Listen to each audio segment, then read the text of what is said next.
Aujourd'hui, les agriculteurs vendent au prix mondial. C'est là que vient le problème en fait des coûts de production. Pourquoi? Parce que les prix de vente ne tiennent plus compte du coût de production européen.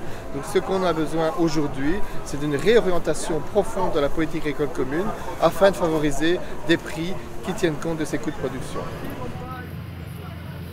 Aujourd'hui, 80% des aides de la PAC vont à 20% des agriculteurs. Ce système est aujourd'hui totalement illégitime. Donc il faut réorienter la PAC vers une PAC qu'on appelle légitime d'un point de vue social et environnemental. Deux choses très importantes. Définition des actifs, définition du plafonnement. Au niveau des actifs, ce qu'on veut aujourd'hui, c'est redonner de l'argent uniquement aux agriculteurs qui travaillent réellement à la ferme. Pas des hommes d'affaires, pas les fonds de pension, ni les multinationales, mais des agriculteurs qui sont présents sur la ferme et qui vivent de leur métier. Première chose, donner des aides de PAC aussi qui vont aux 50 premiers hectares et puis de façon dégressive.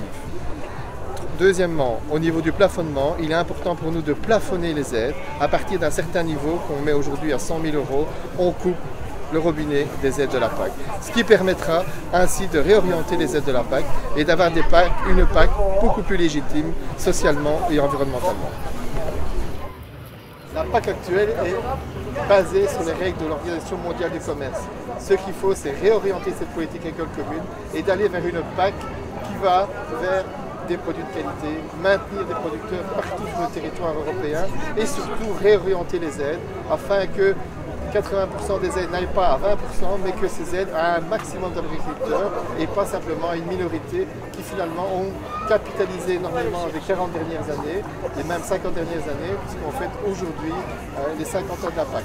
Et donc il est urgent que cette PAC soit réorientée, qu'il y ait une régulation de la production et qu'elle ne soit pas basée sur l'exportation des produits ou l'importation.